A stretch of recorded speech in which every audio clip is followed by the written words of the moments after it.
Well, live from Moore Gymnasium on the campus of Bethune-Cookman University in beautiful Daytona Beach, Florida. It's time for Bethune-Cookman University Volleyball on the CatEye Network. The Wildcats have started 1-0 in conference play after a 5-set thriller on Friday night against the Bulldogs of Alabama A&M. And it's time for the other SWAC team from the Flower State to visit Moore Gymnasium as the Alabama State Hornets enter Coach Side Court, looking to start 2-0 in the conference play. Hello and a very warm welcome. My name is Michael Travello. I'm happy to have your company. Taylor Pritchett along for the ride after flying solo on Friday night. We do appreciate that. But we're back in the saddle and ready for a game that will determine who is in first place in the Eastern Division early on into the conference schedule. Absolutely. Alabama State came out earlier this weekend and beat Florida A&M, who was the winner of the SWAC last year. It's really showing that they're coming together really well as a team after their preseason run. But Bethune-Cookman, coming out with their win over the Bulldogs this past weekend, grinding out a 5-set win, is a really big stepping stone for a team, especially when you do that the first game coming into the season. So it'll be interesting to see how these two kind of mindsets meet. B-CU still without the services of starting libero Essence Bell as she works her way back from injury, but everybody else has played and has played very well, especially towards the end of the non-conference slate. Bethune-Cookman 1-11 overall, their one win coming on Friday. Alabama State 2-12 as we send it down to the court.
Well, we are all set to go here at Moore Gymnasium. It's the Wildcats and the Alabama State Hornets for an early lead in the Eastern Division of the Southwestern Athletic Conference. This is going to be a tough matchup, Taylor. What does Bethune-Cookman have to do to come out of here with a win? They're going to have to manage their first contact. A lot of the struggles that we've seen the Wildcats come out with have come when their passing and their defending just isn't as accurate as it needs to be. You've got to put your setter in a position where she has all of the available options. If you push her too far to one side of the court, you start to take away her ability to set her entire offense, and that makes you very, very predictable, and it puts your hitters then in a bad situation because the other team knows how to defend them. So it's a whole ripple effect that starts from the pass or the dig. They're going to have to kind of really make sure to hone in that first contact, put it high into the center of the court to give their setter time and opportunity to go and get it. Hail Wildcats chat rings around Moore Gymnasium. We are just going to wait for the referees to get everybody settled. I think the Alabama State bench was a little bit too eager, and the referee had to force them back onto the sidelines. We see the early libero subs come in, and we're just about set to go. B-CU will serve first. Alicia Callender, the junior from Dorado, Puerto Rico, and the transfer from Monroe College, will get the ball first.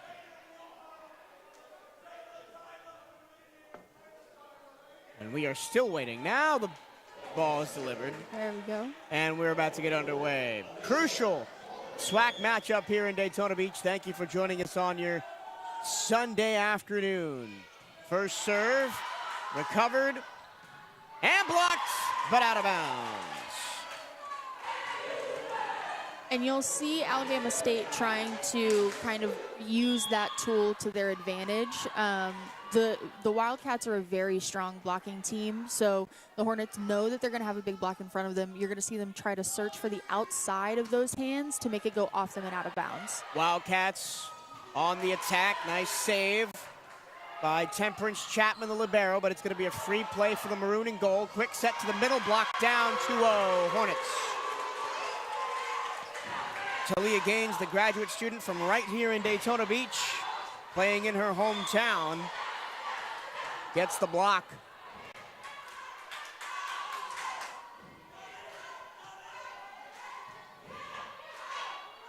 Cross court to the pin, Gaines again, 3-0 Alabama State. That was a great pass there, just a little bit tight off of the set. And so that's something else that you'll want to see the Wildcats do, is better every ball. You want to take good and turn it to great, and bad, turn it to good. Middle again, this time back set, cross court, and B-CU is on the board.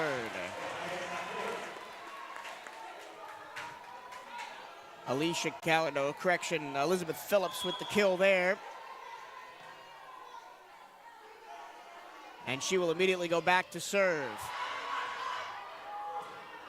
Solo block for the point, Melina Spencer. That was a fantastic block by Spencer. Alabama State ran that ball super fast out to the pin, but she just kept her feet solid, took a great move over in front of the attacker to get up and put a solid set of hands there. You want to, kind of like in basketball, you talk about taking a charge. You want to take your feet and just surround the attacker that's coming into you. This Wildcats team tops in the SWAC in blocks per set last year. They're tops in the SWAC in blocks per set this year. Over 2 effective blocks per set. Bit of a tough set to the far pin, dribbled over. This will have to be a back row attack off the libero, tipped and down. And the Wildcats tie it up with 3 straight points. And that was a great job by Jasmine Moore to manage that ball. It was a little bit tight, but she got up with that one hand, pushed it into the opposing blocker, and then wiped it out of bounds. Spencer into the net, 4-3 Alabama State. And when you have that aggressive serve like she does, sometimes you find the tape. Absolutely. What you kind of hear coaches talk about is you want to keep your ace to error ratio 1-to-1. So if I'm serving so tough that I'm getting an ace for every time that I miss, we're still in a pretty good spot. This is Talia Gaines to serve, long point B-CU. And to finish the Talia Gaines story, played her high school ball at New Smyrna Beach High School, won a state title with the Barracudas, dominant program down south of us here, but then spent her first 4 college seasons at Jackson State. She is the SWAC preseason blocker of the year. Pushed over into the middle, great dig to keep the play alive from Niara Hightower. Blocked back into play. Off the fingertips, pushed towards the setter, quickly to the far pin. And that is the kind of aggressiveness you will see from this Hornet squad. Absolutely, and they run a fast offense. The Wildcat block is going to have to make sure that they are super disciplined in hitting their assignments and seeing what's coming at them. And that was off of a bad dig. It went straight at the net, but the setter recovered it well and was able to push it towards the pin. This time, Spencer straight back over, blocked at the net. Hightower sends it over tamely. That's still live. Into the ceiling, still live. Hornets now on the attack. Tapped over the middle, and unfortunately the Wildcats get in each other's way there. A little bit of a miscommunication in the middle as that point goes to Alabama State. That's so tough because you can tell that miscommunication came because everybody wanted to be on that ball, and that's what you want from your players, but it's so hard when it happens that way. Tapped against the block in the middle, and Kate Hall Price redeems herself from her mistake on the previous point, picking up this one for B-CU.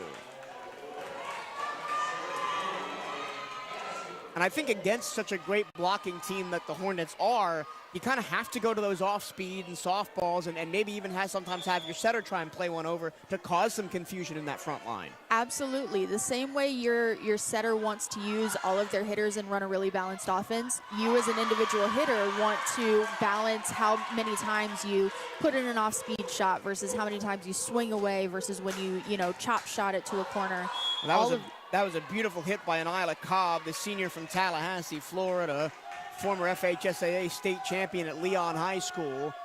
Bent that around the wall, and that one is going to stay in play.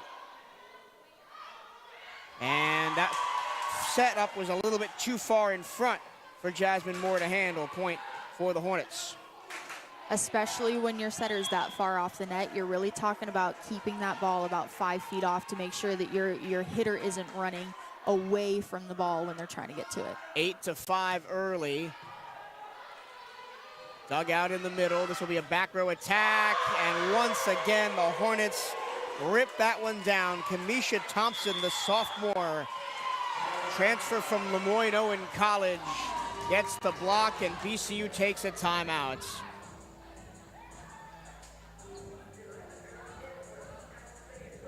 Early advantage at the net. I almost said on the glass. This is not hockey. Early advantage at the net for Alabama State. Yeah, they're doing a fantastic job of keeping their blocking assignments really, really disciplined. They're also really working it from the service line. I mean, the Wildcats' pass is really solid right now. It's not incredible, but they're making sure that when they get into those kind of medium pass scenarios, they're ready to go to the most likely attacker. So they're really executing a game plan very well. Already 3 blocks in the first set for Alabama State, 1 for Bethune-Cookman. B-CU a negative hitting percentage so far, and Alabama State up at .333. On the season, the Hornets hit .160. Their one non-conference win was a 3-2 triumph back on the 8th of last month against Norfolk State.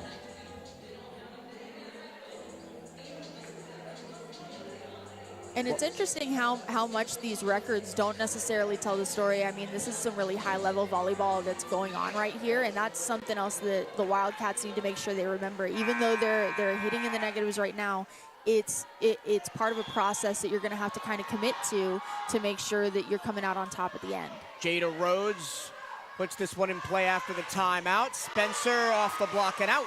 B-CU takes the point. And that's what you want to see. You know, you're going to get blocked, but you're also going to win some of the times that you hit into the hands. So it's definitely a mental battle between the two teams right now with such dominant blocks up there. These hitters are going to have to make sure that they're really going after it.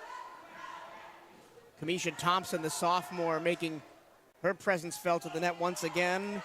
Tied for being the tallest player on this Bama State team at 6'1".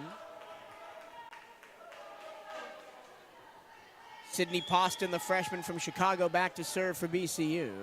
9-6 Hornets early on. Pushed across. And that one is down for a point. Great run, and you look at the setter, you look at Madison Coates on that one and go, that was her point. You know, AJ really executed well on that attack, but she got it back there with great tempo and great location so that AJ had that opportunity. Simmons, the freshman from Miami, that's a great serve. Out of system, Alabama State. Saved into the ceiling, comes right down on the hands of Coates, but the attack goes long. Just missed. Phillips aiming for that back corner, and we talked about it in the first series of the season against Marshall and the Citadel about how much the freshmen on this team are going to have to step up and carry a lot of the load. Absolutely, and they've done a great job stepping in so far, but you want to, you know, really see them start to grow through this conference season. Coates middle, tip down, beautifully done. Kate Hall-Price takes her second kill of the match. And that was what I was talking about the off speed. And she did it perfectly as well. Got her arm back looking like she was gonna swing, and then just popped it up and lightly tipped it over. This time, middle hit off the fingertips of Hightower, and it's too much for the back row to handle. Alabama State keeping the Wildcats at arm's length, leading 11-8.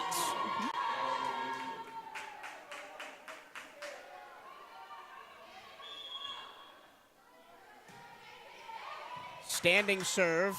Coates had to reach for that, but it does go over. Far side, blocker out.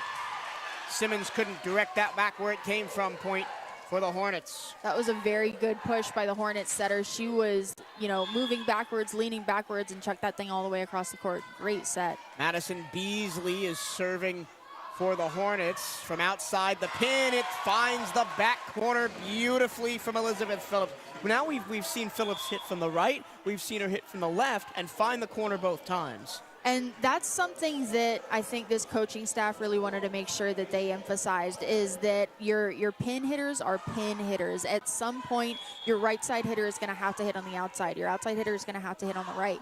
And so we want to make sure that we are very good at doing that from both angles and not just tell ourselves, I'm an outside hitter, I can only hit from the outside.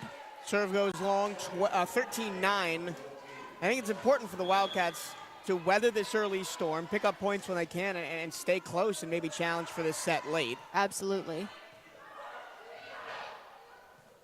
Hightower, usually she plays defense, that time turns offensive and gets the point.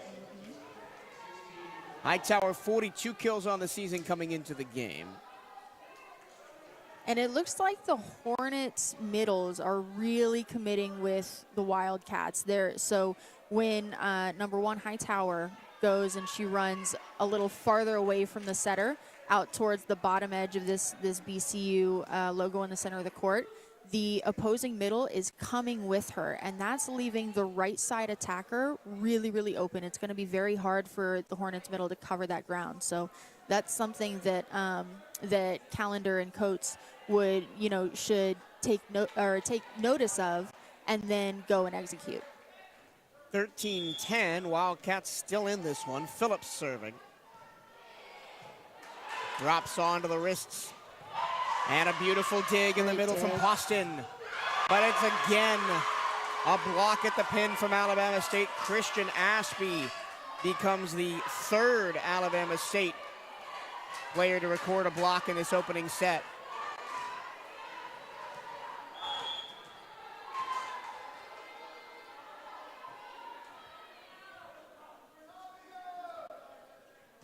Gaines, standing serve. Middle, dug out by Talia Gaines. Fingertip save. Wildcats in system, back set, Spencer. Tipped off the back and out of bounds.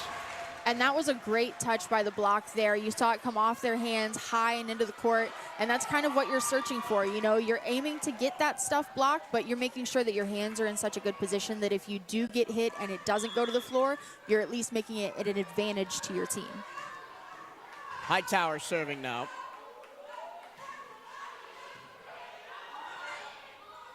Far pin, touchdown. Great save by Poston. It goes over the net.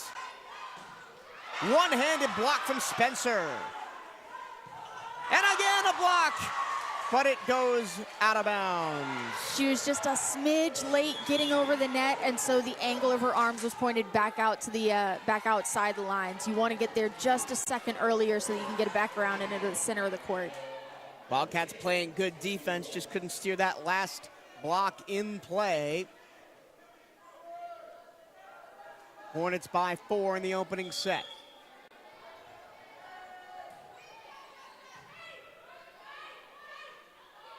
Spencer hammered off the block. B-CU gets another tap at it, off the tape and down from the setter. And that was the mix-up we were talking about off air before the game. Exactly. That's one of those things that you throw in every so often, and you kind of, the defense will start to lull itself to sleep a little bit because you're always using your big attackers and they're trying to get ready for it. And then you just drop one over as a setter, and it is a very good way to sneak a point in there. Oof, a third service error of the first set for B-CU as Coates puts that one long. That's tough. That's tough. And it's been tough for B-CU to maintain a service. Exactly. That's the biggest issue with missing your serve, is that it's such a momentum stopper that you can't start to rack up any points. You give yourself no opportunity. Brooke Adams with the service. Phillips reaching. Adams only can send it back over the net. Tipped back from Hightower. Spencer, did it get a touch? Yes, it did. Point for Alabama State. Brooke Adams, the sophomore from Cypress, Texas. Hitting negative on the season, but has 20 assists in limited play. Coates, quick to the middle. And the towering presence of Jasmine Moore picks one up for B-CU.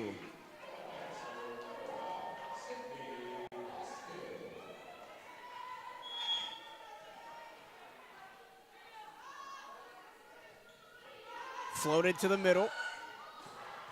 Responded in kind. Fantastic dig from Poston. Floated down into the twine, kept alive. Pin to pin, long. And Alabama State wins a mad scramble. Line judge called a touch. Line judge called a touch on it, and it's going to the Wildcats. So B-CU goes to 14. Maybe got a little bit lucky on that. We see some shakes of the head from the Hornets bench. No replay review today. Yep.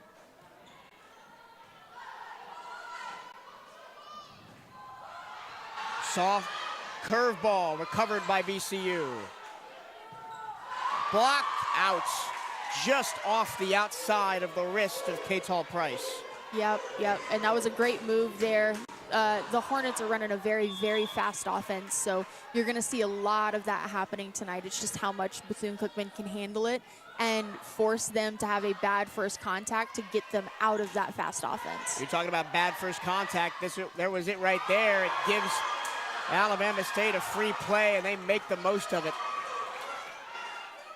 18-14 the score.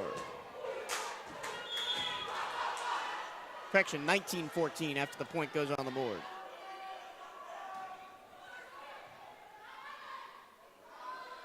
Spencer, off speed. Power, off the block and out. And you're starting to see the Wildcats really struggle with this right side attack. So they're going to have to figure out how they want to play it and start to shore up their defense off of this right side. And again, we're getting a bench warning for Alabama State from the down official. It's the second time they've had it. That's a new one for me. I don't think I've ever seen a bench warning in volleyball. Yeah. See it a lot in basketball. That's something that I think the Reffing Association is really trying to focus on this year, is making sure that teams stay in their warm-up area. Off the twine after a fantastic dig from Chapman. Fingertips, diving save. Cross court. Longest rally of the match so far. It's out. Was there a touch? Yes. Wow. So Bethune-Cookman gets another point.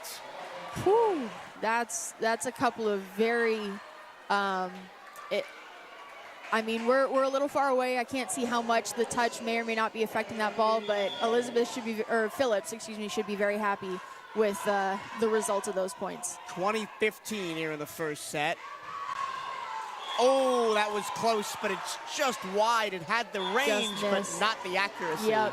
Oh, that's a tough one. That would have been a great serve. 4 service errors in the first set for Bethune-Cookman, and that's basically the entire lead right now, as the lead is 5.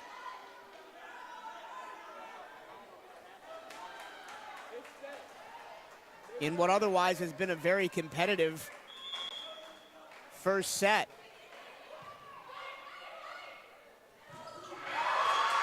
But not when Talia Gaines is at the net.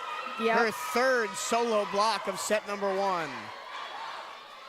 That is it, and that's where you start going, you know, the setter is using her middle in perfect scenarios, which is what you need to do sometimes, but it's also tough because it gets really predictable. First contact not there for B-CU, and that point went awry. And timeout Bethune-Cookman. They'll use their second one at Alabama State has kind of raced away with this first set. It's now 23-15. Yep. But B-CU out killing the Hornets 12-10 at this point. Wow, so that really shows you that it's an unforced error thing. You know, you've got to make sure that you're not, kind of like we were talking about with the ace to arrow ratio earlier. If I'm getting points as often as I'm giving them away, then, you know, I want to keep that positive, and make sure that I'm helping my team. But for the Wildcats to be leading in kills right now, it shows that they're erroring themselves out of this match. 7 errors total, 4 service errors. Only 1 error for Alabama State, and that was a service error. So a very clean game for the Hornets, and that's what you expect on a team coached by Penny Lucas-White, a 6-time SWAC champion, a former professional player and U.S. Volleyball national team player in the 1980s. Coach Lucas-White is a force to be reckoned with, that's for sure. Her teams play with discipline, and for a long time ran this conference before Florida A&M moved in 2021 and has kind of taken their crown. But as we saw on Friday, maybe it's swinging back in their favor with a 3-1 win in Tallahassee for the Hornets. Absolutely, and you can see why. I mean, this is a very good, very disciplined Hornets team, like you were saying. 2 points away from set number 1. Hornets trying to close this one out. Just over the net, Phillips has a chance, and it is in right on the line. And there you go. It's going to be a battle of right sides, it appears, until one team starts making an adjustment. It looks like the opposites for both teams are really having some success. Alicia Callender to serve, as she did to begin the contest. Pushed up by Adams. Far side, saved by Callender. Long set. This one's going to have to go over from a long way away. It does from Poston. And then out from the middle. Turned it out of bounds. That's a situation where Talia Gaines is not usually in, and you can tell she didn't really know what to do with that ball. Yep. B-CU stays alive, 23-17.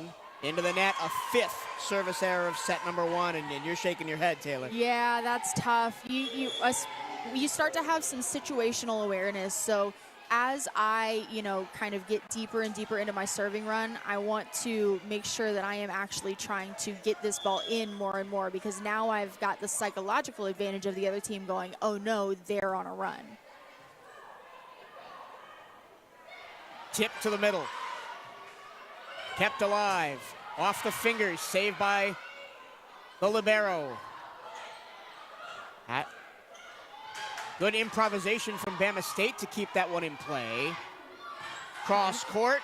for first touch. Hornets survive. Back row middle. And maybe Poston might have let that one go. She tried to save it, and it's set point. Oh, no, that's the end of the set. Excuse me, 25-17. Alabama State takes it. But that score is not really representative of how great of volleyball we just saw played. I mean, we're watching them, work in tandem with each other. There's all kinds of great digs going on. These rallies are being extended. So I think this is going to be a really fun match. You just want to make sure as the Wildcats that you're kind of not focusing on the fact that you just lost a set, but turning your attention now forward to say, okay, let's take this momentum from this great volleyball that we're playing and then go on and attack more and more. B-CU out killing the Hornets 13-11, but the errors piling up, and Alabama State takes the first set 25-17. We'll take a break and be right back. This is B-CU Volleyball on the CatEye Network.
Welcome back to more Gymnasium. Michael Trillo, Taylor Pritchett talking you through this volleyball contest between probably two teams that are going to fight for a SWAC title later this year, with Alabama State and Bethune-Cookman. Alabama State takes the first set 25-17. And we were talking during the break about Bethune-Cookman.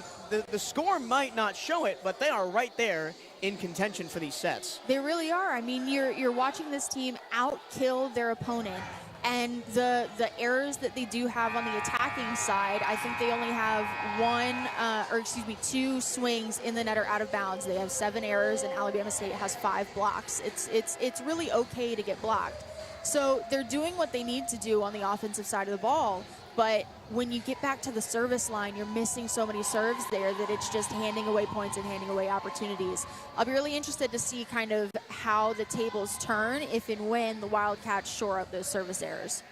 Alabama State will serve first in set number 2. Madison Beasley, the graduate student, spent her entire career at Alabama State, will serve. Originally from Gilbert, Arizona, went a long way to play collegiate volleyball. From the middle, floated just over the net. Hightower had to scramble to keep that one around. Spencer, after the long set, off the fingertips of Chapman and down for B-CU. And that's a great deep corner swing there from Spencer. You want to make sure, especially as we talked earlier about like turning bad balls into good and good balls into great, especially as the play gets kind of crazy, you just want to make sure that you're aiming for the fat part of the court, aiming down that cross-court corner. Second verse, same as the first, 5th service error of the match for Bethune-Cookman. That's tough. That's tough. And gives side-out control right back to the Hornets. Jalen Witten to serve. She's got that really high, fast delivery. Kept alive. Kept alive at the net by Gaines. Oops, that one was a complete miss hit from Jada Rhodes. Came off her wrist and down into the net. Some of those high ones will get you. you'll end up thinking that you miss your perception a little bit there, and it just tumbles away. And that was a double whammy. Even if she gets good contact on that, I think that's going outside the pin. Exactly. Hightower standing delivery. Perfect first touch, but rejected. No. Net. Not quite across the net when that ball contacted her hands, so it ended up pushing her back just enough that it could dribble down the net in front of her. That was Hey, from our angle, I could not see that. Yeah. Looked like that was a good block. 2-2. First contact goes out of play. And that deep standing serve is really, really tough to pass, because when you put a good float on it, it's got so much distance to move and change its path while it's in the air that it is incredibly difficult to pass. Talia Gaines, all-SWAC second team last year, preseason all-SWAC first team and blocker of the year this year. And that's just unfortunate. That one looked like it was going long, but it came off the chest of Riley Davis, who was trying to get out of the way. Yep, that was that float. You could tell that it just tailed off into her chest. 2 straight aces for Gaines at the service line.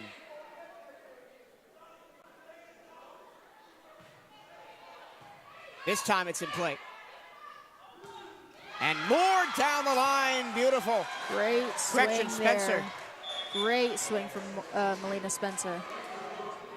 And something that's important is we're not seeing a drop-off between Alicia Callender and Madison Coates on the setting line. They are both setting up great attacks. Absolutely. And that's what you need out of a 6-2. You need your setters to be basically the same unit, because every hitter is going to have to, except for the opposites, has to hit off of both setters, and you've got to have a consistent output there. Quick response for Alabama State. They keep that 2-point lead 5-3. Brooks comes in to serve, the senior from Pike Road, Alabama.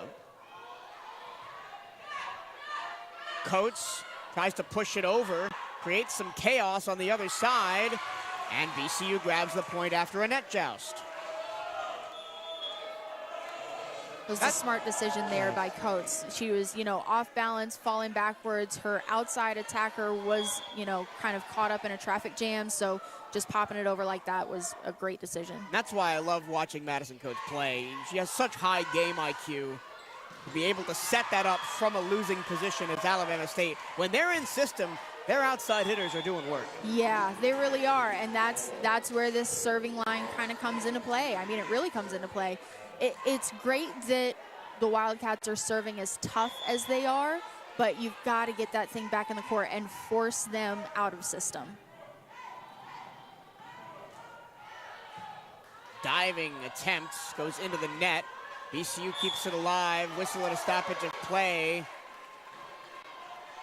And that's a BCU point. Not really sure what happened there. It looks like 24, Kamisha Thompson was in the net. Ah, in the net, okay. Again, we're at a really tough angle. Yep. We are way to the left of where the camera is, all the way on the back wall. Off the fingertips of Phillips. Set up for a back row strike. Blocked, but kept alive by the maroon and gold.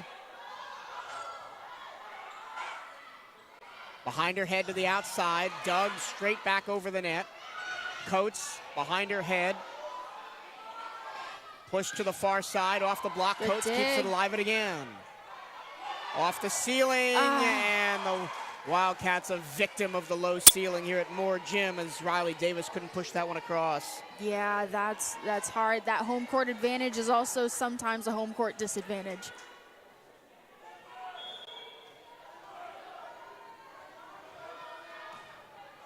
Into the net, only second service error for Alabama State in the game, and that brings BCU within 1.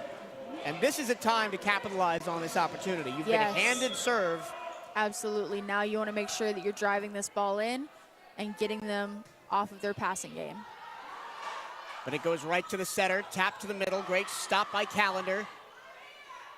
Spencer blocks. Callender keeps it alive. Not the greatest set, but Phillips works with it. Off the block, touch, and out for a Hornets point. Just missed there on Spencer. She was a little bit late getting out to that. Her feet weren't quite all the way in front of that hitter, and she presented the outside of that right arm for her to be able to just bang it off of out of bounds. That was Emily Brooks on the kill, only her 4th of the season. But 196 assists, that's almost 5% as the service goes long, as teams trade points. Last 6 points have gone one apiece.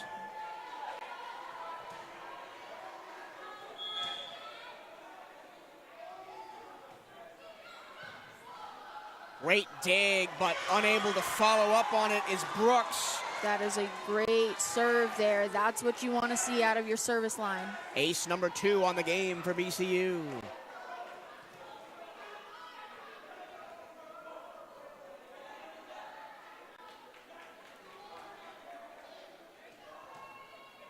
Did the Alabama State bench get a 3rd sideline warning there? No, I think the ball got stuck over there. Uh-oh, that's another ace. 2 straight for Elizabeth Phillips. She's feeling it right now as Ashby couldn't collect it. There it goes, and here's where you want to start making sure that you're driving this thing into the court. Play with this psychological advantage and make sure that you're forcing them to play. She attacks Ashby again. Callender with the dig. Spencer plays that way long. They're really, and it's correction, it's Brooke Adams back there, not Ashby, but they're really looking to attack her on the back row, and she gets subbed out. Yep. That's something, you know, you're seeing them really go after because Temperance Chapman is such a good libero back there. You've got to make sure that you're going away from that. Tie game at 9. From outside the pin, floated to the middle and down. Beautifully done, Jasmine Moore. That was wild. She got so far in front of that she basically did a 360 to kind of chop that thing back over the net. That was crazy. Timeout. Penny Lucas-White as BCU takes a 10-9 lead. And what did we say? Clean up the errors, and you're right in it. They've only committed 1 error in this set, and they have the lead. Absolutely. And I mean, they're attacking from the service line. They're making sure that they're giving themselves an opportunity to play. This is exactly what you hope to see from a team after they kind of, you know, error themselves out of a set a little bit. You were here on Friday against Alabama A&M. The Wildcats raced out to a huge lead, and then the Bulldogs came back and forced a 5th set. What was the kind of atmosphere around the team like during that game? It was a lot of the same thing. I mean, it was a lot of unforced errors, just kind of shooting yourself in the foot. But it was great that they kind of stuck with it. We've seen other matches earlier this year where they haven't really had that kind of fortitude and stuck with their level of play throughout the match. That was something that they really brought on Friday with the Bulldogs, was that even when things weren't going their way, even after they had lost a couple of sets, they still stuck with their process, stuck with their plan, and made sure that they were going out there and attacking the way they needed to. And even though the Wildcats did not win a match until Friday, they're not used to playing from behind early in sets. They're usually the ones racing out to an early lead, forcing the other team to come back on them. And now the table's kind of been turned a little bit. Yep. They've been chasing the game against Alabama State. Absolutely, but that it shows that they've got the kind of will and the mental toughness to keep themselves in this match and keep themselves in this scenario, even though it's different from how they normally play. Nyara Hightower getting ready to put this one back in play. The junior from Wichita Falls, Texas. You can always recognize her by those taped fingers. Floats this one in. Dumps to the middle. Wow, Hightower, this is her point. Great save. Great pickup by Hightower. Hightower, again, couldn't corral that one, and it's 10-10. And that's something that you'll see a lot of teams do, because your libero has to come off the court for at least 1 point every 6 rotations. The middle is usually the one that ends up staying in. They're so not used to being back there playing defense.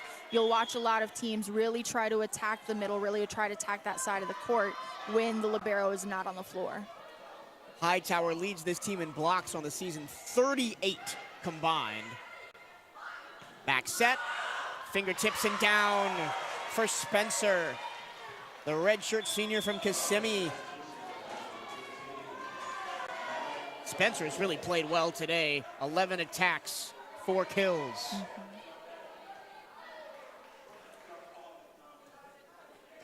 leads the team in that department, tie with Elizabeth Phillips, but is hitting more efficiently than Phillips is. And that's where you're going to start to see the kind of separation between the outsides is or the opposites, excuse me. Both of them are, for both teams, are getting their kills. They're, doing the things that they need to do.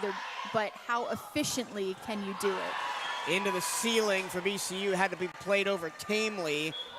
And Jada Rhodes makes the Wildcats pay with a powerful attack. Rhodes is the team leader in kills, actually second on the team, in kills, 109. The team leader in kills is Jalen Witten. We haven't really seen that much today, 122 on the season. Coates, far pin, block it out. And Jasmine Moore again. That's kind of a return of what the Hornets have been doing to the Wildcats. Bethune-Cookman ran that really fast set out to the outside. The Hornets block was just a little too late to get there and bounced it off the hands and out of bounds. Poston floats it to the back row.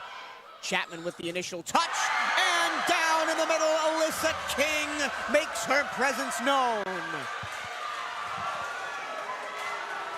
Fresh off the bench and into the game for King, solo block in the middle. That was a great block there by Alyssa King. The transfer from UTEP. Out of rotation. Wow. And that's the kind of thing where you don't expect it from a team like Alabama State that is coached so well to make a mental error like that. Yep.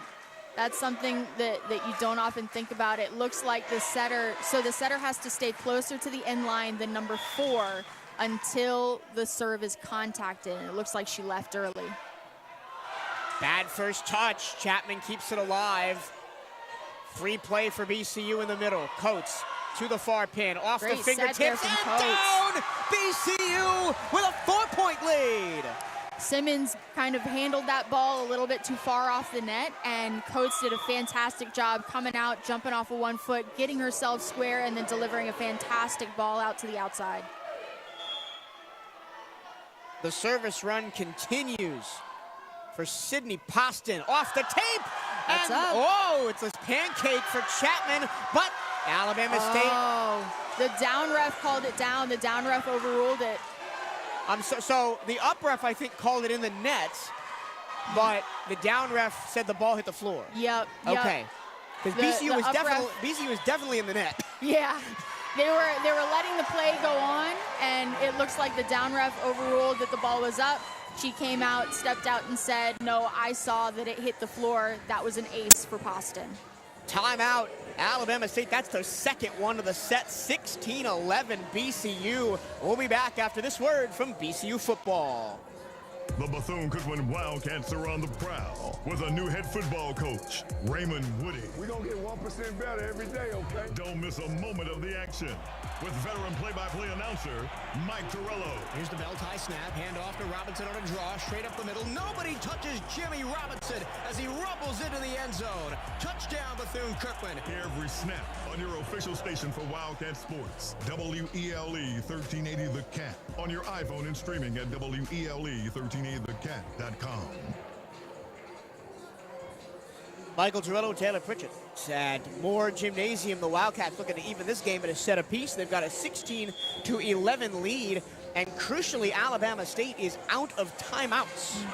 That's going to be a big deal because especially we've been trading points so much, and both teams are running a 6-2. Both teams have 3 subs at least that they have to make every time they go around the court. So you're also going to start to see them get close to their substitution limit, and how are you going to handle that if you don't have a timeout to kind of regroup and figure out what to do? Poston continues her serving run, but this time mishit it. You can see that come off her wrist instead of her palm, and it's into the net. And finally, the Hornets side out.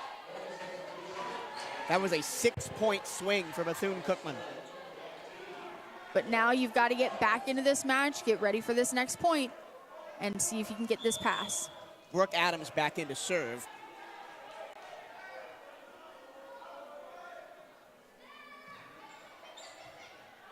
Poston to Coates. Awkward set, and beyond the pin. Yep, set outside the pin and just not able to, Phillips wasn't able to get an angle on it to get it back in the court. So for all the momentum BCU had, it's still a 3-point set. 16-13 Wildcats. Great Low, serve. flat serve. Wildcats can't corral it. 2 straight aces. Yeah, that was just a very, very good serve. Pasta needs to refocus here and just keep her confidence in herself. Brooke Adams had 3 aces on the season coming into the game. She's already got 2 in this set.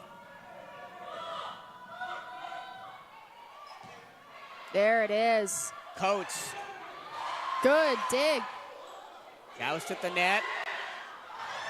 Pushed over. Coates back for Phillips. And down in front of Adams. That was a great way to break that run. A great momentum shift. So Adams is in there for her great serve, but she's not great defensively on the back row. So when she is in, the Wildcats have been targeting her on basically every swing. Yep.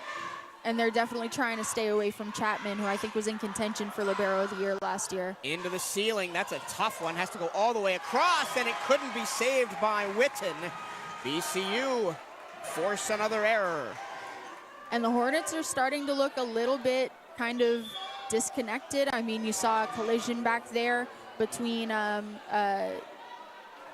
Brooks, and the setter. So, you know, they're looking a little bit disconnected and trying to figure out how to end this run.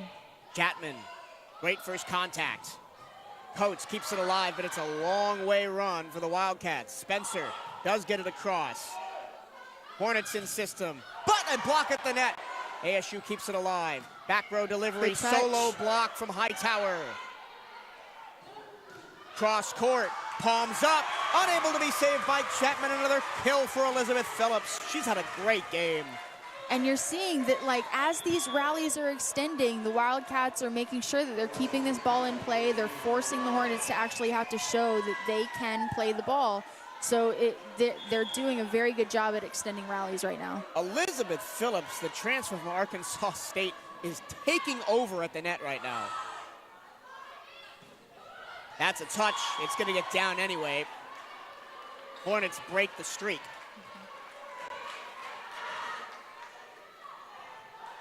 But back on Phillips, she leads everybody with 6 kills in the match. There you go. 6 kills in 2 sets. She is definitely doing a good job. Chapman, long. And you can tell the nerves are starting to set in for the black and gold on the other side of the net. Yep.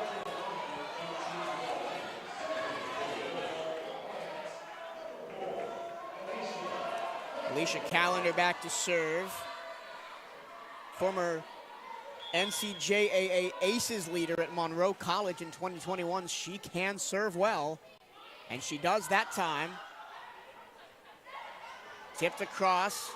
Wildcats in system now to the far side. Curve ball recovered by Chapman. But into the net and a double touch for the Hornets gives this one to BCU. But that was an interesting swing there from Gaines. I'm not sure what she was swinging at. It looks like she realized that the Wildcat block was a little bit too far inside of her. She was trying to turn it down the line and just let it get too far over her shoulder to where it was below the height of the net. Nice serve. Tipped across, and Davis unable to save it. Live by the off-speed, die by the off-speed. Yes, yes. But you've got to prove that you can pick them up, you know. Otherwise, why am I going to, you know, tire out my arm when you're not coming in and picking up these short shots? Tough set to the middle. Hightower dumps it down. ASU bench wanted a grab instead of a hit, not called. From the back row, in on the line! Great swing there down the line by Elizabeth Phillips. Guess who? It's number 7. Exactly. And her 7th kill of the match. Hey. Wildcats up to 22. 22-16 the score. Phillips to serve. Off the block and out. Great swing by Witten.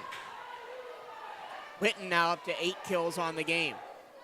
She has come alive in this second set. 18 total attacks for her. And personally hitting 278. Now Witten serves. Tough recovery for Bethune-Cookman. Pushed across. Spencer, cross court. B-CU point. And called in the net.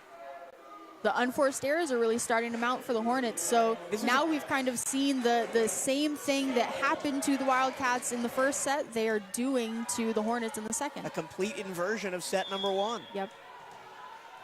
23-17, Hightower to serve.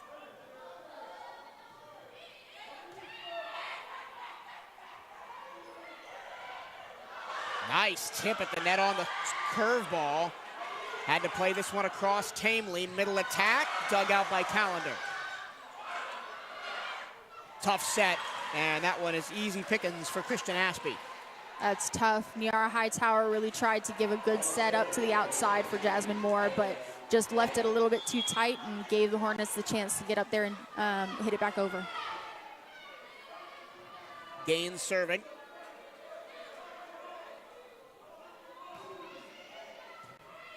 Spencer first contact. Callender at the net, back to Spencer, and the block pushes it into the official. Look out, official. And B-CU at set point 24-18. Little did you know, officiating is a contact sport. I mean, the linesman must... They're definitely back there in the line of fire. Yeah, we've seen linesmen hit a lot. I don't think I've ever seen an up official hit, though. Cross court, fingertips, slows that one down enough. Coates pushes it across, and out of play. The space was there, but Simmons couldn't find it. A little bit too excited to kick that back to the right side. Just pushed it a little flat, a little wide, and Simmons couldn't quite get there. Hornets hanging on, 24-19 in set number two. This place is getting loud. Team getting behind their Wildcats. Good crowd out here on a Sunday afternoon after church. Spencer off the block. Sent over. Off the fingertips, and could not be saved by Coates. Timeout, Bethune-Cookman just trying to calm the players down. They only need one. This is where you want to, kind of shore everything back up and make sure that you keep your momentum moving into the next set. You've got 1 point.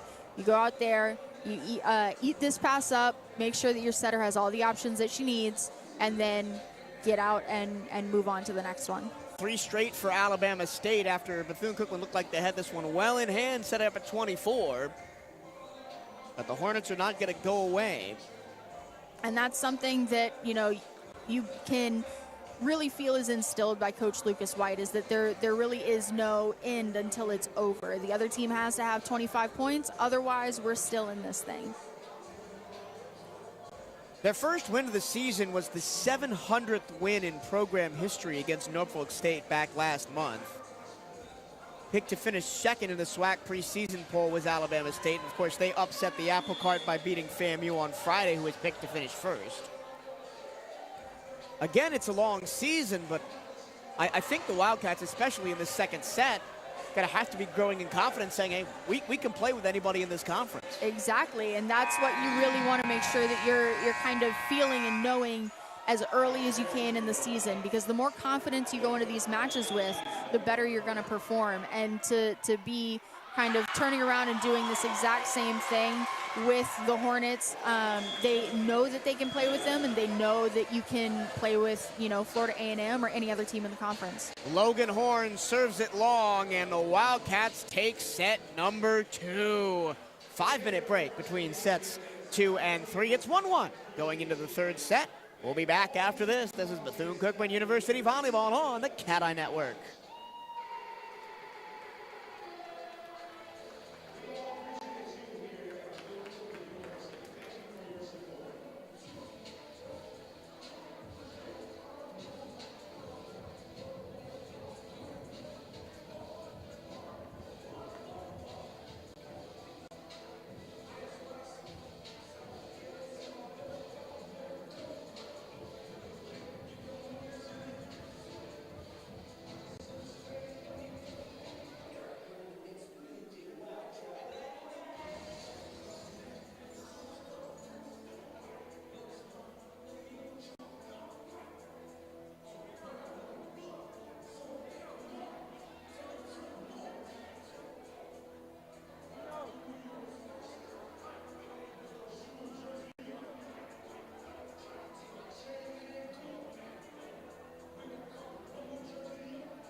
Bethune-Cookman Volleyball is off to a hot start in SWAC play after a thrilling 5-set win against Alabama and A&M on Friday. Come support your Wildcats next Friday at Moore Gymnasium as they take on Mississippi Valley State, and Sunday against Jackson State. Or watch live on the CatEye Network. Well, football's on an off week next week. You've got nothing better to do than come on down and support your Wildcats. 1-1 here as we go to the third set. Bethune-Cookman took set number 2 after a late rally from Alabama State. Made them think about it for a little bit, but Wildcats did hang on. They went on a nice 6-point run towards the middle of the set to really take control. Absolutely, and this is where you're going to see who's going to focus in and make sure that they stay engaged in this match and kind of present in this moment. So now you've tied it up, you're all even, you're basically starting from scratch again. Now you've got to go out and go up 1-0. Alicia Callender to put the ball in play to start set number 3. It's a crucial set number 3. Pushed across through the hands of Hightower, and the Hornets take point number 1. Hightower just separating the hands a little bit. Yep, you saw her trying to get him back around and point it back into the court, and it couldn't quite get there.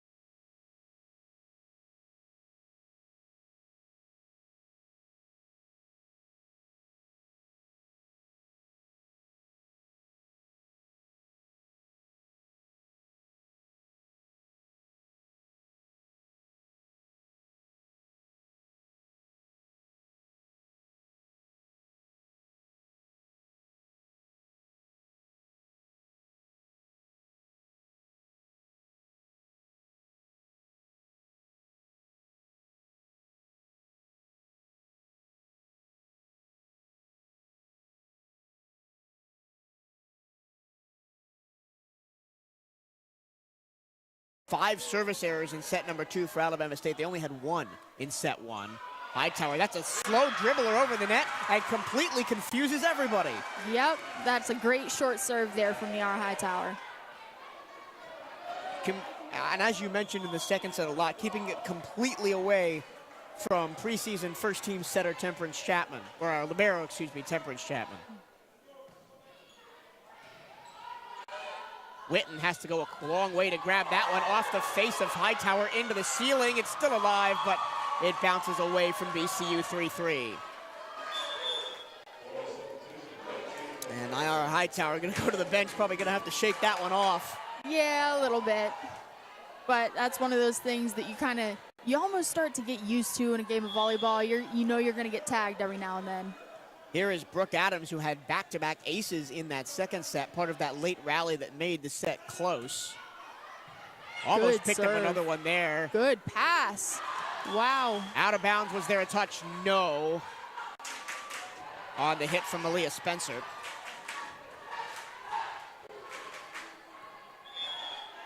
(4-3) Alabama State as the Hornets and Wildcats continue to trade points early on. Adams in. Beautiful serve.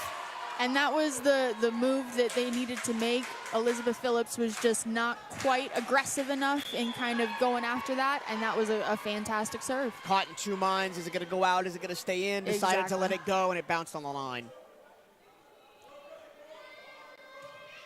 Adams, that time wide. And that is the problem with trying to be so pinpoint accurate. Sometimes you just miss. Right. I mean, with the fact that, you're actually back there aiming for a float serve, which is kind of like a knuckleball in baseball. You're trying to get the air to catch this volleyball and make it move on its path. So you'll see sometimes, it'll come off of your hand and it's going exactly where you want it to go, and then it'll float 2 feet to the right and go out of bounds. Coates, another softball serve, and tapped down at the net by A.J. Simmons. Tying the setup at 5.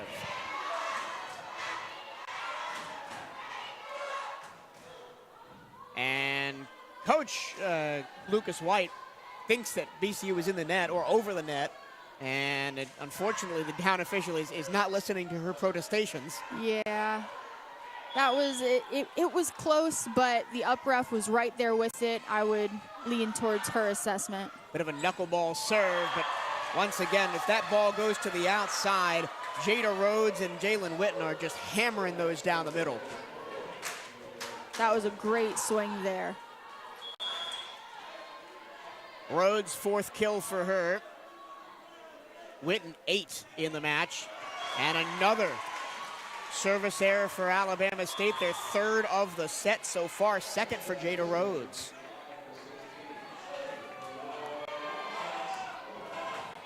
And kind of a continuation of what we saw in set number 2. Poston, a little bit of a knuckleballer right to the setter. Got a hand touch to keep it in play. Coates, whistle, and a point for the Hornets. Yeah, that was a double contact by Coates there.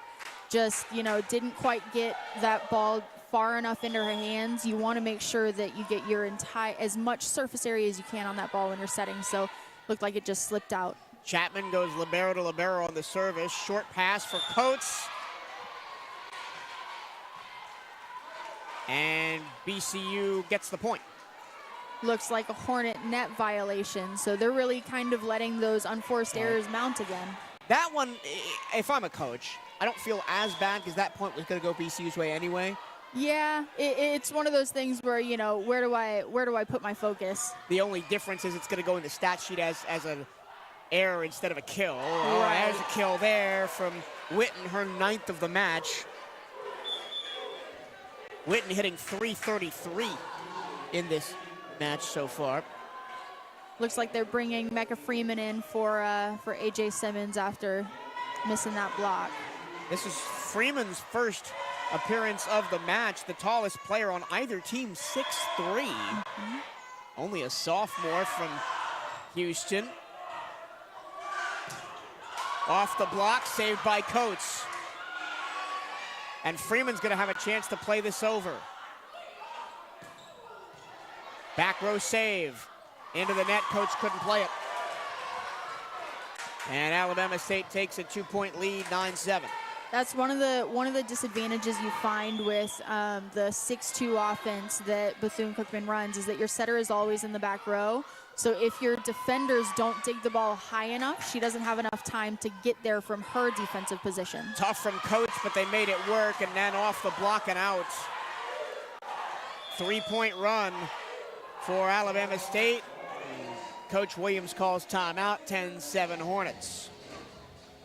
This is the cleanest set we've seen so far from both teams. Yeah, absolutely. I mean, everything is kind of at 100 miles an hour right now. We haven't seen a whole lot of the off-speed shots that we were taking a look at earlier in the first 2 sets, but you really see kind of both of them coming out and getting after it, and now it's going to be a battle of wills and a battle of who wants to kind of earn each individual point more. This Bethune-Cookman squad picked to finish 4th in the SWAC preseason poll behind Alabama State, Florida A&M, and Southern. The Wildcats don't play Southern this season. It looks like they'll get Southern once. Oh yeah, they do in one of the clusters. Clusters, yeah. And that's the one that they don't host. Correct. And yeah. funnily enough, Alabama State is hosting the other cluster up in Montgomery. So. So yeah, they won't get a chance to play in this gym, and that's one of the things that there's not that much of a home court advantage in the SWAC, just because you don't go and play against everybody in your own home gym. But it also makes it that much easier for you to know that you're kind of always going into this neutral site, and it's always you versus the other team. And when we host the SWAC cluster in October here, it's going to be interesting to see how teams from the Western Conference that never come here in rotation, as a miss-hit from Freeman gives an 11-7 lead to Alabama State. It'll be interesting to see some of those teams from the West, like your Texas Southerns, like your Southerns, when they come in here, how do they deal with the low ceiling? How do they deal with the open end on one side and then the different angles you have to play at? Tapped off the block. Alabama State keeps it alive. Back row middle. Blocked by Hightower. And then off the block of Freeman and out, a 5-point swing for the Hornets, 12-7. And it looks like we're starting to see a little bit of fatigue set in with the Bethune-Cookman block. They're a little bit slower than the attack that's coming at them right now. Middle attack, Hightower. Whistle and a stoppage of play, net violation on Alabama State. Yep. Looks like number 17, Talia Gaines, is kind of arguing a little bit with the ref, saying that she's not touching the net, but, you know, you've got to leave it up to her. And her coach is going to bat for her. Very animated. Yeah, looks like she said that her chest was actually what touched the net, not her hands. High floated serve, Gaines meets it at the net. Off the tape and down, Bethune-Cookman in system, back swing, blocked by Talia Gaines. Out of bounds, excuse me. The lines on the court are gold. Yeah. So it's hard to see, especially on that far side, what's in and what's out. Right, they are very light out there. So Wildcats finally break the ASU run, 12-9 the score. High up in the air on first contact, awkward set. Has to be played over tamely, dumped to the middle. Chapman keeps it alive. Big swing across. Nice dig by Bethune-Cookman. Callender plays it over on third contact. Middle attack. Off the basketball goal and down. I was interested to see whether they would let them keep playing off that. It looks as though the basketball goals are in play in this gym, so if it bounces off of that and comes back into the court, it's still live. And that's a referee crew difference. I remember when we were just sitting up here watching Citadel versus Marshall early on in the year as this attack goes to the middle and off the net and down. Elizabeth Phillips continues to dominate in this game, but to finish my point, we were watching Citadel versus Marshall, and a ball went into the basketball goal, came back, and was actually played over the net, but the referees in that game ruled it out of play. Exactly. It is a referee difference, so you have to figure out what your playable area is every single time you play a match. Temperance Chapman again, first contact, beautiful to set up the attack. 14-10 Hornets. And you can see that that's where the Hornets are putting their focus, is on their serve and on their pass, and they're setting up the rest of their team, the rest of their opportunities to be successful. Perfect first contact, middle attack, beautiful. Absolutely beautiful. And Nyara Hightower cleans it up. Fantastic set there by Callender. Wildcats have pulled within 3 and have got 4 of the last 5 points.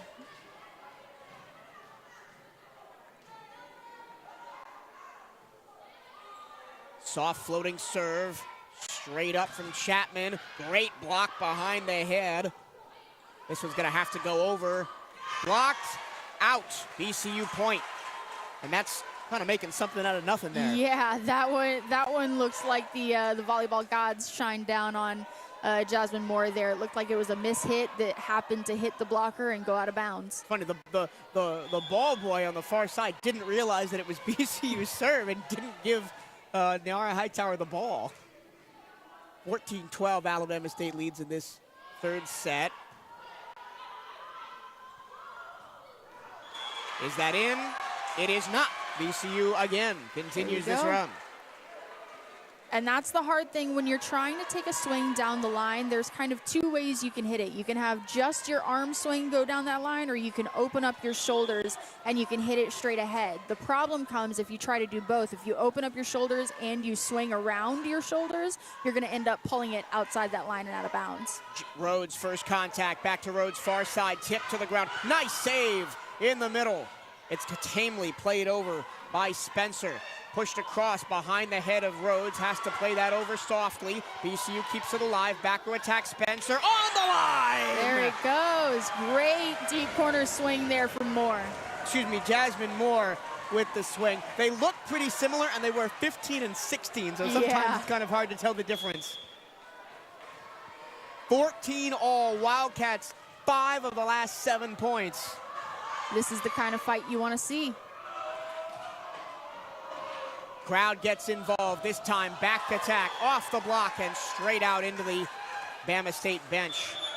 just reaching a little bit too much there. She knew her feet were a little bit late. She tried to reach her arms out to get that block still and put it in the way and pointed them out of bounds. We have not seen Mia Delahousse yet today, coming in as the Wildcats' top offensive threat with 52 kills.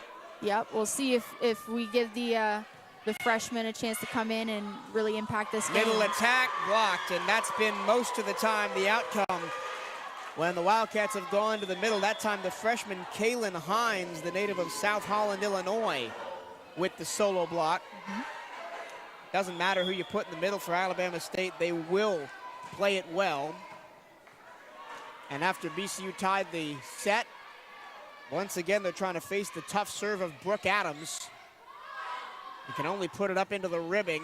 This will be a tough attack from the back row off a touch. Adams, and down. 3-point swing for Alabama State. Christian Ashby finishes that off. And so here's where you want to see the Wildcats really focusing on this first contact. Adams has a fantastic serve, so you want to make sure that you're setting your angle early and pointing it, high and off the net where you want it to go.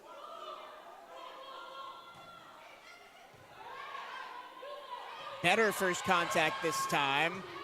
Chapman has it race off her hands, touched over in the middle. Out. Pipe attack for Moore, but could not keep it in play. 4-point swing for Alabama State, 18-14, second timeout of the set, Bethune-Cookman. Tough swing there, and this is where you're going to see the coaching staff kind of come together and go, okay, let's figure out how we're going to recenter, because we've shown that we can do what we need to do. We've shown that we can compete with this team. We know that we can do that. So we just have to figure out what's going on that's kind of causing these strings of points and nip that in the bud. Well, when the Hornets attack, they are scoring. They're hitting .545 in set number 3 and .340 for the match overall. Yeah, that's going to do it. So it really is coming down to service errors at the end line. Service aces and errors, and you're going to have to really shore up that first contact, attack them from the service line, make sure that your pass is going exactly where you want it to go, and that's going to be the difference, I think, in kind of shifting the momentum of this match.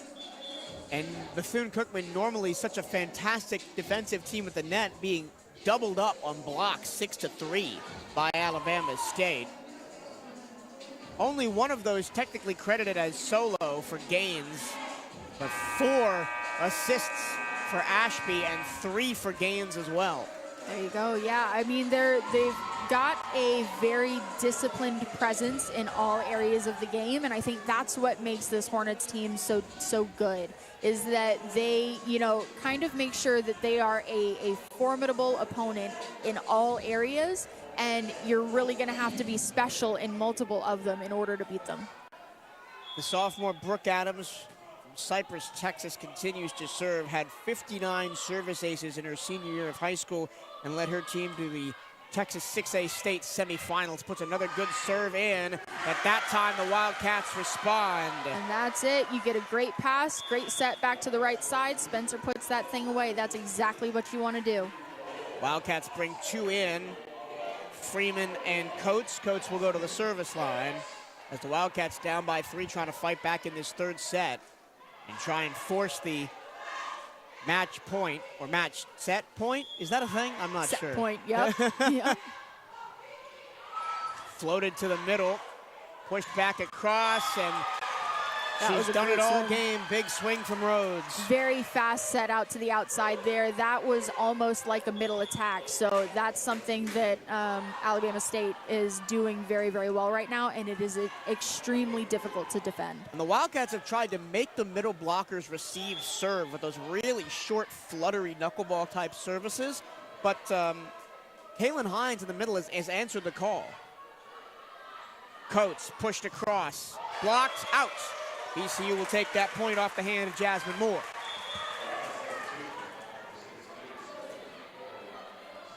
Wildcats keeping this one close.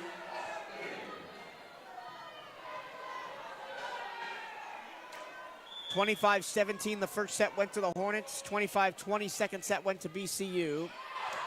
Serve long by an inch. Yep. Got to make sure that you're giving yourselves opportunities to play. That was Sydney Poston, the freshman from Chicago.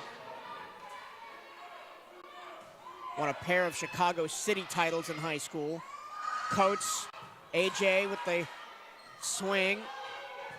Dug out by Adams and then sent across with authority by Kaylin Hines. And here's where you want to see that mindset that we were talking about that Alabama State kind of had, you know, whether or not the score is, you know, a big difference or a small one, they're always kind of in the game. You want to see the Wildcats try to have that now as well. Until it's actually 25 points, the game's not over. Bit of an awkward one there. Chapman has to set this one up. Just floated over the middle.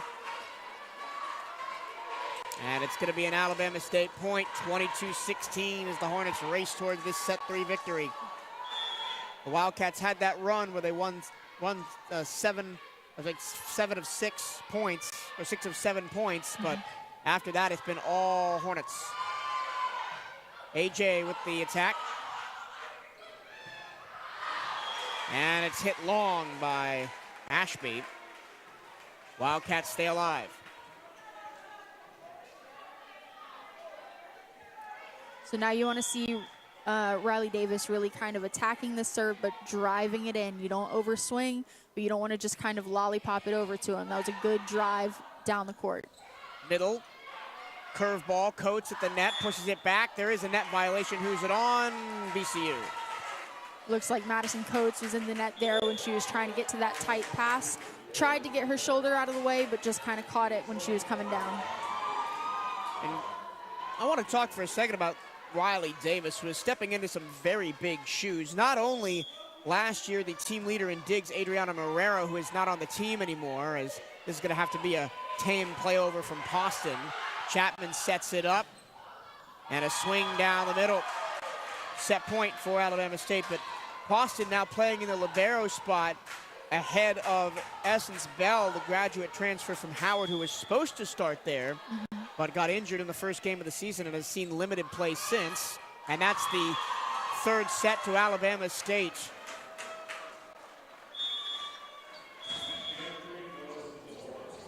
They end it on a 5-1 run and take the third set by the exact same score they took the first set. 25-17. Wildcats will try and push it to set 5 when we come back. 2-1 Hornets right here on the CatEye Network.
ready to go to set number 4. It's a 2-1 lead in sets for the Alabama State Hornets over Bethune-Cookman. B-CU trying to play for set number 5 just as they were on Friday.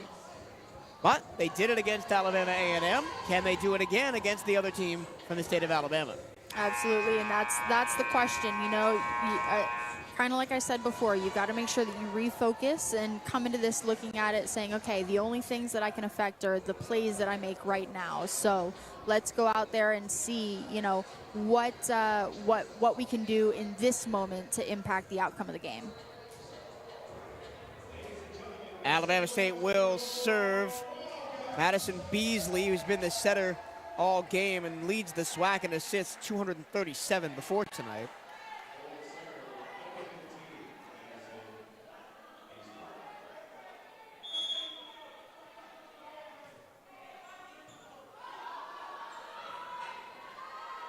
First attack of the set is a great save by Temperance Chapman. And that one's going to go out onto the SWAC logo.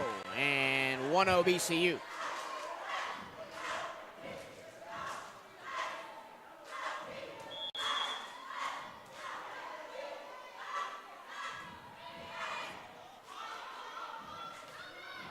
Awkward set outside the pin, curled back in. B-CU plays it. Calendar, back set, off the block and out. B-CU a 2-point lead off the swing from Spencer. It's a good manage there from Spencer. Looks like the ball was a little bit too far off. Elizabeth Phillips back to serve. She's been my player of the game by a wide margin. Good dig. Calendar puts this one up in the air. Spencer hits it again. Fingertip save from Gaines. And then wide touch, no touch. B-CU, 3-0. There you go. Had a little bit of a collision there. Saw libero Riley Davis end up on the floor in the middle of the play, but got back into it and ready to go again. Phillips continues to serve. And that time, middle attack from Talia Gaines, the Daytona Beach native. Her family is here sitting across from us. We can see them stand up every time she touches the ball. It's always great to come back and play in your hometown. You know, it's just such a cool experience. Fingertips and out. B-CU a 4-1 lead. And their system is looking very efficient on offense, just like Alabama State's has looked early on. Absolutely. I mean, you're seeing that when the passes are there and when the setters have the option to run everybody that they want to run, it's a really difficult offense to beat. You've just got to make sure that that first contact is ready for it. Chapman handles the serve and a beautiful middle attack from Gaines again.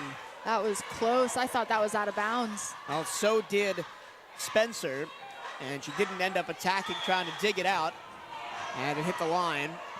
4-2, B-CU leads early on in set number 4, needing to win to force a 5th and final. Davis, a long way to go to get that one, kept alive, but played across tamely. And through the arms of Alyssa King and down. And here come the Hornets.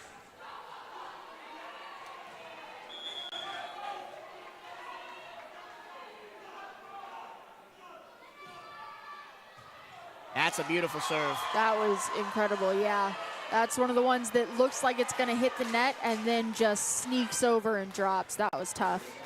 Third ace of the match for Talia Gaines, 7th overall for the Hornets. And that deep float serve, I'm telling you, it's got so much time and it floats and moves so much that she's gonna get another one. She is gonna get another one. So difficult to pass. And Coach Williams, who's kind of been quiet this whole match, just kind of letting the team do the work now, is standing up and saying, you got to get on that one.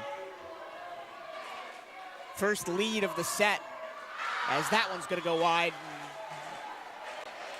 Gaines puts her hands in the air, says, my bad, but tie game at 5. And now you've got to go out there and earn a point. You know, you kind of start to get the mindset of, okay, if you give me one, then I'm going to go and earn the next one. Addison Coates serving.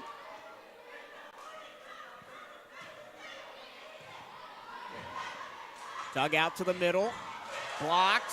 Somehow kept alive by Chapman. Another block for B-CU.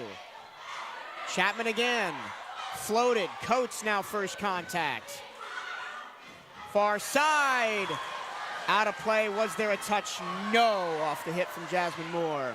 And that was a good set there from Riley Davis, the libero. You'll see her, using her platform to set as she's in front of the 10-foot line, because the libero is the only player on the team where if they use their hands to set in front of the 10-foot line, whoever attacks the ball after that then has to act like they are a back row hitter. They've got to stay below the height of the net. But again, it's another point where the Wildcats get multiple blocks and cannot close it out. Moore makes up for her miss-hit by getting that one down, still 6-6. But multiple times this game, the Wildcats have had multiple blocks and a point, but have not gotten the point to go their way. And that's a credit to the Bama State front line as much as anything else. Absolutely.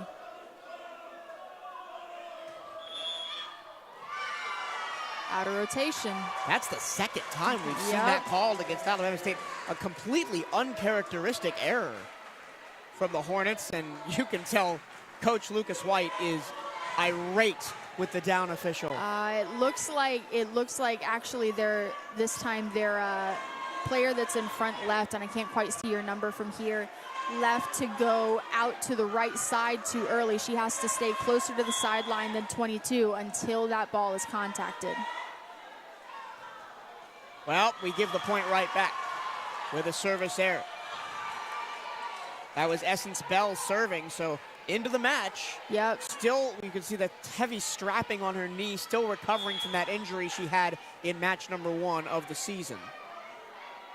7-7. Let's see if they go straight for her. Davis gets it first. Coates back to AJ. Good swing there from AJ Simmons. She took that right into the hole in the block, pounced it right down on the floor. That was awesome. Poston to serve now. 8-7 lead for the Wildcats in set number 4. Collision in the back row, but the Hornets keep it alive, and again, in system, down for a point off the outside hitter. It's been like clockwork all match long. And that's the thing, you're kind of going 1 for 1 right now. I mean, Kristen Ashby said, all right, Simmons, anything you can do, I can do better. 8-8 Chapman to serve, and the Hornets kind of got away with one on the last point because that first contact was really awkward. This time, Coates across. Good contact at the net to keep it alive. Played short, Simmons. Coates, far side, blocked. Davis keeps it alive. Joust at the net. 1 touch now, 2. Dumped over. Looks like they called Hightower in the net when she was sending that ball over. That's tough. That was a mad scramble on both sides, but it's only a second lead of the set for Alabama State, 9-8.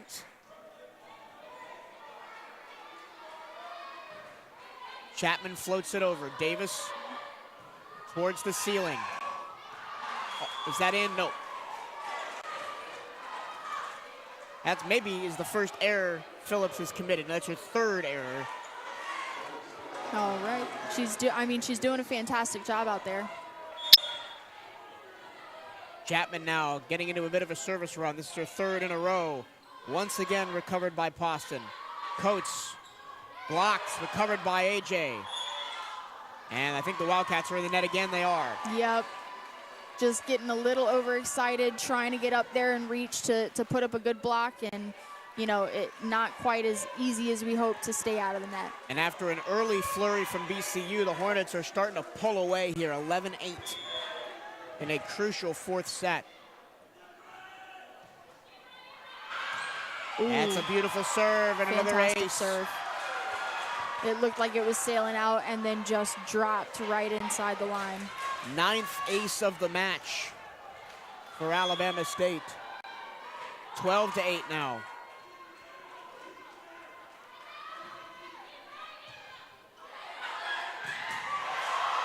First contact goes right back over to the black and gold. Jalen Witten sends it down, and timeout Bethune-Cookman as they're now down by 5. 5 straight points for the Hornets.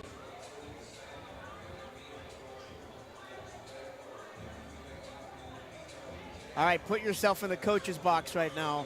What is Coach Williams saying to her team to try and get them to come back in this set? That it looks like people are starting to play timid. You know, you want to play as big as you can within your role, because volleyball is actually the game where you have the most number of people in the smallest kind of square footage on the court, right? So you don't really get a chance to roam around, and you really have to make sure that you're playing in a system. And that's kind of where the Wildcats are falling short right now, is that their system just has some gaps in it, because everybody is a little bit afraid to play big, a little bit afraid to step too far, you know, and at this point, you kind of want to try to ramp up and push through the fatigue and push through this kind of hardship to make sure that you're going after the ball rather than sitting back and hoping that somebody else is going to take it from you. There's a little bit of tough love going on in the Wildcat huddle right now. You saw it from Coach Williams. You also saw it from assistant coach James Goodrich. They are laying in and trying to get a little bit more out of this Wildcats team to try and force the fifth set. Absolutely. You can tell that they're tired. You've got to kind of dig down deep and figure out, okay, how much do I want to win this match? Alabama State trying to get 2 3-1 wins in the state of Florida this weekend. They beat Florida A&M 3-1 on Friday. Coach close to the net, off the twine. Simmons somehow kept alive, but that one goes wide, and the Wildcats finally break a 5-point run. And that's the kind of point that you want to see. I think that's what, you know, the Wildcat coaching staff was talking about, was just making sure that they go out there and really kind of just keep yourself easy on the pass, set the offense that you know to set, take the swings that you know to attack, and go from there. Calendar, set by Brooks, into the corner. Great swing, great swing. And we've seen that right side every single time. I mentioned it's like clockwork. If the ball goes over there, it's going to go down. Yep. These opposites are doing a fantastic job today. This really is a battle of the right sides. Alabama State hitting still over 300 for the match. Get the ball to number 7, I think is the B-CU line of play right now. Phillips, another kill, her 9th. This is, yeah, we're watching some very great battling and mental toughness back and forth between both of these teams. Now Phillips to serve. To the pin. That's somehow up. Kept alive. Poston floats it over. And a block! And out of play! And There the Wildcats goes. finally get their defense at the net going. Jasmine Moore. Great block there by Moore and Hightower. Wildcats still in this, down by 3. And an ace for Elizabeth Phillips. That's it. She's the player of the game right now. She's doing a fantastic job. 9 kills, 3 aces. Oh, that one's tough. Yeah. And the Hornets take back control after a quick 3-point B-CU swing. Just didn't quite have her angle around that ball and pointed back into the court yet. 15-12. Alabama State trying to get out of here with a win. Davis, short set into the net. Moore didn't contact that one well and gives a 4-point lead to Alabama State. You can't give all the momentum back just when you took it for yourselves. Exactly. Something this Alabama State team has done so well, not just tonight, but Friday, as that's a tough set, punched over with a fist out of play, is they have broken mentalities well. Yep. Every time that B-CU and FAMU on Friday got an inch, they shut it down immediately. Absolutely, and that's what makes them so difficult to beat. They are a very, very well-rounded team here. Short swing to the middle, Chapman first to recover. Blocked back. You can tell Hightower's in the game, and just the presence of Nyara Hightower forces the miss sweat. Let's see what she can do from the service line. 4 points the gap. Wildcats need to go and need to go now.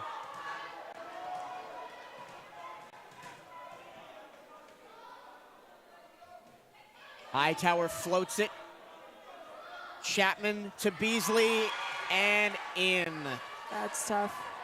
Looked like a Alyssa King, number 10, was a little bit early on her block there. She got a little overexcited, and it just made that very difficult for Phillips and Hightower to defend.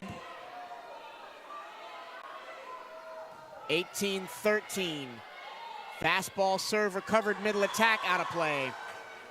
And these unforced errors are really starting to mount. You know, that's the hard thing for them to try to handle and fight through.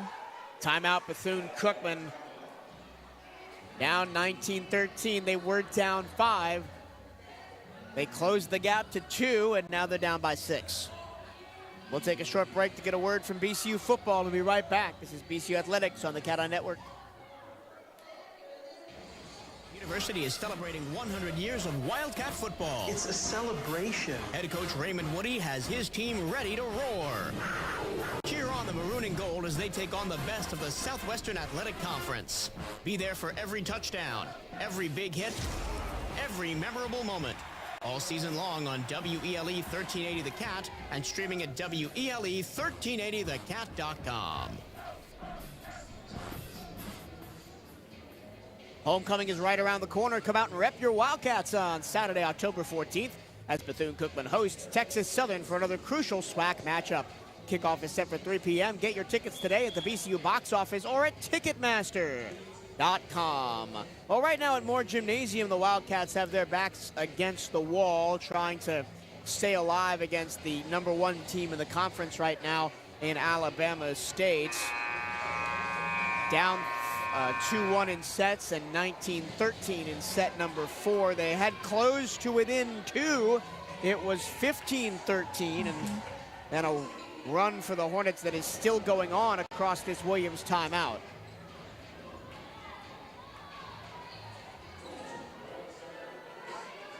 Talia Gaines, the Jackson State transfer, and all SWAC performer each of the last 3 seasons to serve. Into the ceiling. Where's that ball going to come down? Right on the wrists of Beasley. Awkward contact for Poston, and Spencer couldn't catch up to it. 5 points away are the Hornets. And this is where you're going to hear the Wildcat coaching staff really talking about bettering the ball. You know, you're kind of right now seeing BCU keep this level of play kind of the same throughout the single play. So if the pass is medium, then the set is medium, and then the swing is medium. You want to see them better the ball every contact. Another middle attack, another solo block, this time for Kaylin Hines, her second. Alabama State has basically taken Bethune-Cookman's blueprint and turned it against them. Absolutely. 21-13. Awkward first contact from Moore. Good save from Spencer. Callender plays it over calmly. Blocks, but not saved from Spencer. 7-0 run for Alabama State, and they are 2 points away. Gotta make sure that they are kind of getting themselves back into this match. You don't want to give up any ground, even at the end of this, even when it seems like it might be insurmountable. You've got to make sure that you're staying in the match and really giving yourselves the confidence that you can handle these situations. Someone's in the net. It's Bethune-Cookman's Malia Spencer. 23-13.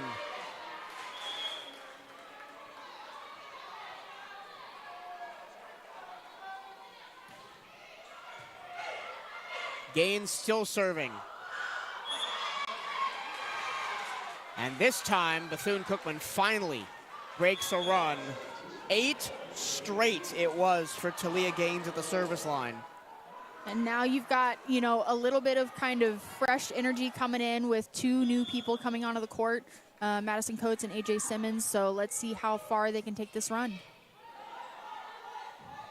Coates blocks and in.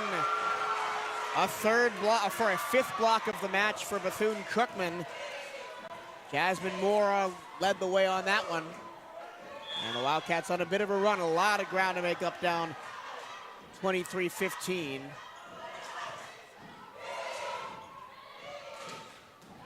And now match point. Good and again, swing it's a there. right side hitter attack from Jalen Witten. Yep, these right side attacks have just been on point today. I mean, for both teams, it really is coming down to kind of the rest of the game and how often these setters are able to use their opposites. And now it's Brooke Adams, who's been excellent at the service line all match. But Coates catches up to this one. And it's a great dig. Adams at the net. Tipped over into the corner, and that will do it. Bethune-Cookman started set number 4 well, but Alabama State closed it out with ruthless efficiency, scoring 12 of the last 14 points to take the match 3-1, and they are 2-0, and the way they're playing right now, they may not lose another match this whole season.